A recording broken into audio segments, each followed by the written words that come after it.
पंढरपुरातून पांडुरंगाच्या पालखीचं प्रस्थान पंढरपूर ते अरण असा निघाला पालखी सोहळा। संत सावतामाळींना दर्शन देण्यासाठी प्रस्थान। वृक्ष लागवडी धाराशिव जिल्ह्याचा वर्ल्ड रेकॉर्ड एकाच दिवशी लावली 17 लाख झाडं। Asia book India world of record मध्ये नोंद करण्यात आली ते इंदोर पालिकेचा रेकॉर्ड मोडीत।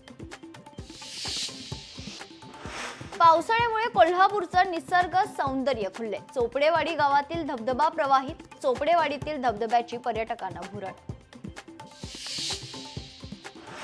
श्रावण सुरू होण्यापूर्वी आज शेवटचा रविवार पुण्यात तब्बल 5000 किलो चिकनचं वाटप। पुण्याच्या धानोरीत मोफत चिकन वाटण्याचा उपक्रम।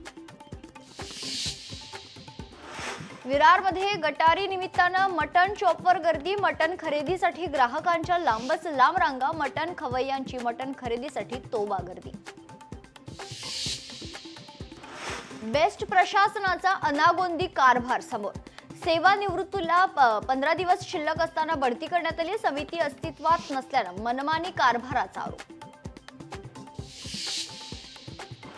विरारमध्ये व्यावसायिक गॅस सिलेंडरचा काळा बाजार। कारवाईत 52 गॅस सिलेंडर जप्त। 6,33,000चा मुद्देमालही जप्त। छत्रपती संभाजीनगरमध्ये बाप लेकाची 9 लाखांना फसवणूक। शेअर मार्केटच्या आमिषानं 9 लाखांची फसवणूक करण्यात आली। 10 ते 15% नफा मिळण्याच्या आमिषानं फसवणूक। पुण्यातील बालाजीनगरमध्ये 4 चाकी वाहनाला काल मध्यरात्री 3 वाजता 4 चाकीला आग। अग्निशमन दलाकडून आगीवर नियंत्रण। भावा बहिणीच्या नात्याला काळीमा फासणारी घटना। प्रॉपर्टीसाठी भावाने बहिणीला दिलं वेड्याचं इंजेक्शन। पुण्यातील धक्कादायक प्रकार।